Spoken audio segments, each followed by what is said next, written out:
Now, you're probably aware there's such a thing as FDIC insurance and that it protects your money at your bank. But how does FDIC insurance work and who pays for it? And could President Trump be looking to eliminate the FDIC? Well, do you remember the movie Mary Poppins? At one point in the movie, Michael goes to the bank where his father, Mr. Banks, works. Michael's got a little bit of money that he's planning on using to buy seed to feed the birds. But Mr. Banks and the bank president insist that Michael should deposit that money at the bank. Michael refuses, a little scuffle breaks out. It looks to the other customer like the bank is refusing to give Michael his money. Well, these other customers get scared and they start saying, well, if they're not giving him his money, I want all my money out of the bank, as if there's some problem at the bank. And in the ensuing panic, the whole bank collapses. Now, of course, that's a fictional story, but the concept of a banking panic is very real. When you deposit your money at your bank, the bank just doesn't hang on to that money. They either lend it out or they invest it. So if enough people demanded their money back from the bank simply wouldn't have the money to give back and would be at risk for going under. Between 1930 and 1933, more than 9,000 banks failed. And in many cases, banks made bad loans. They went under for that reason. But in at least some cases, the bank failed because what is now called the Mary Poppins effect. That is to say that the mere thought that maybe a rumor that this bank could be in trouble caused people to demand their money back and ultimately caused that bank to collapse. The Federal Deposit Insurance Corporation, or FDIC, was founded during this banking panic of the 1930s. And the idea was that if bank customers knew that their money was safe, they'd be less likely to panic, less likely to demand all their cash back. Today, any deposit at an FDIC-insured bank is protected up to a $250,000 limit. So even if the bank were to suddenly collapse, you're guaranteed to at least get $250,000 limit back. Any more money at that one bank is not protected unless you have maybe ownership under a different title, like a joint ownership, something like that. There's wide agreement among economists that deposit insurance was an important reason why the banking system has been much more stable since the Great Depression.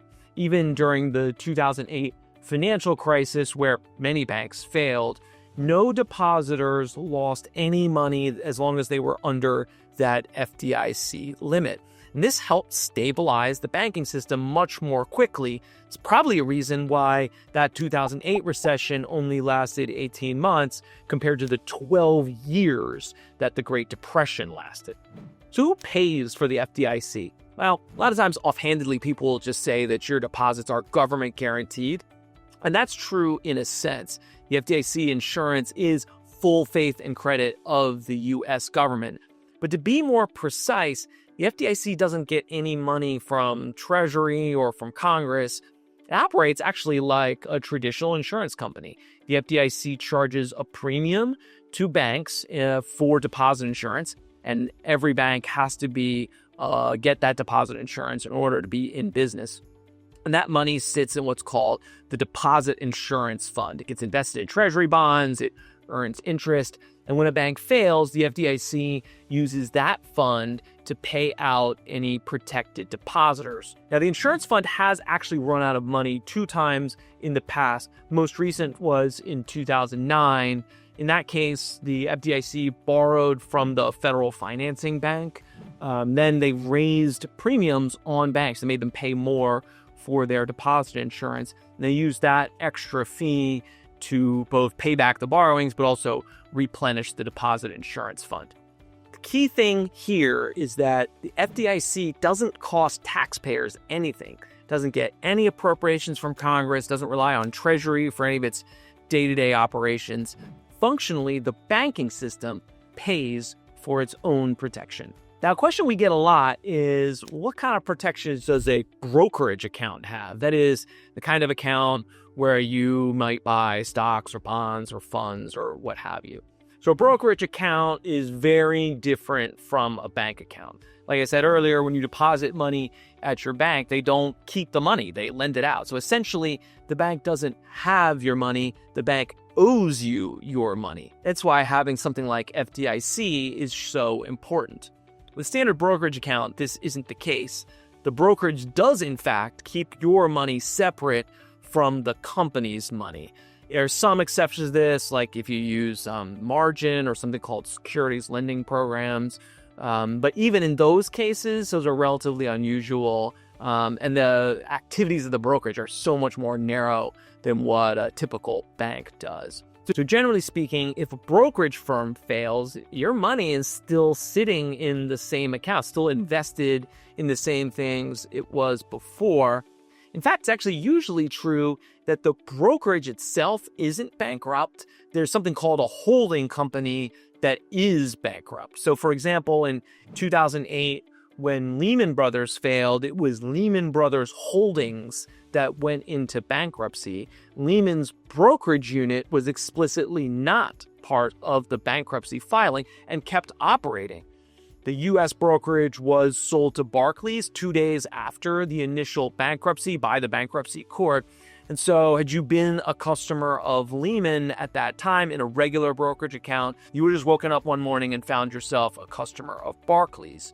No one lost money who was a Lehman regular brokerage customer simply because of the bankruptcy.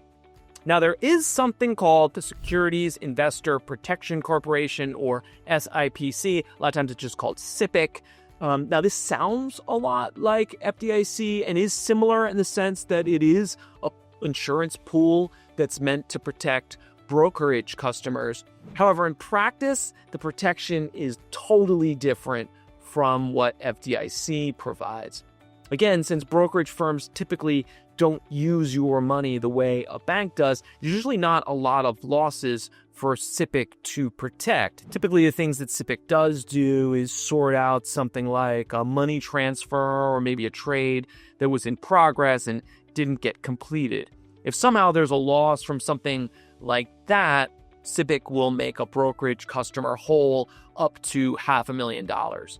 SIPC also sometimes will help facilitate a sale of the failed brokerage to some stronger, more solvent firm.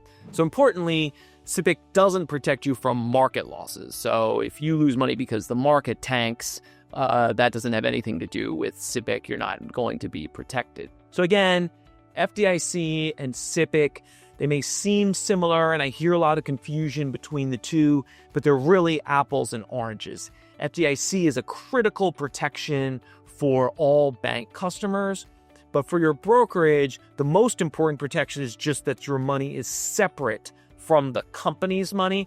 SIPC is very much secondary.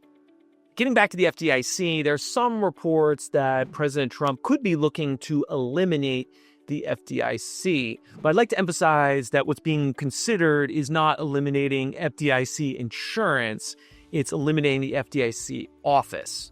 Today, the FDIC doesn't just administer that insurance program. They also do a lot of banking regulation. And over the years, both Republicans and Democrats have criticized the fact that there are several bank regulators within the federal government. This can lead to some inconsistencies around the rules, could even lead to banks shopping for the regulator that'll be most friendly to them. And certainly we've heard a lot from Elon Musk's Doge team trying to eliminate these kinds of duplications that exist and just in general eliminate a lot of regulatory bodies. So I certainly wouldn't rule out that the FDIC could come under fire as a regulatory body. However, it is important to note that this is separate from the FDIC fund.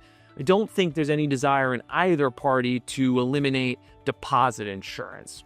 I could imagine momentum building in Congress for a consolidation of the administration of that deposit fund, maybe just put it inside of the Treasury Department.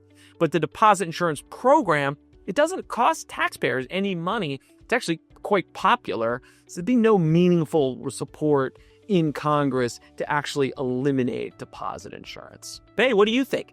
Do you have other questions or concerns about FDIC or SIPC for that matter? Put a question in the comment section. I'd be happy to answer anything I see there. And if you like this content, if you want more analysis on what's going on in the news as it relates to the economy and markets, stuff coming out of the White House, coming out of the Fed, what have you, we're going to try to do our best to hit on the most impactful things. Hit that subscribe button. You'll be the first to know when a new video hits. I'd love to see you again.